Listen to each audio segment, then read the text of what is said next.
What's the meaning of climax?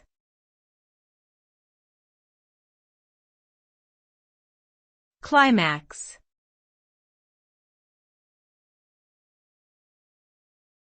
Climax.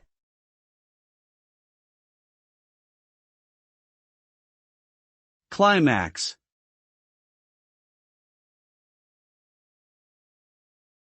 Climax.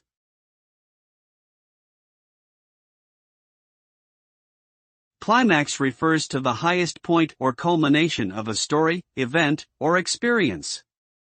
It is the moment of greatest intensity or excitement, often representing a turning point or resolution. In literature, the climax is usually the most significant part of the plot, where all the conflicts and tension that have been building up throughout the story finally reach a peak. In essence, the climax is the ultimate payoff for the reader or audience, providing a sense of closure and satisfaction as they witness the outcome of the story's main conflict.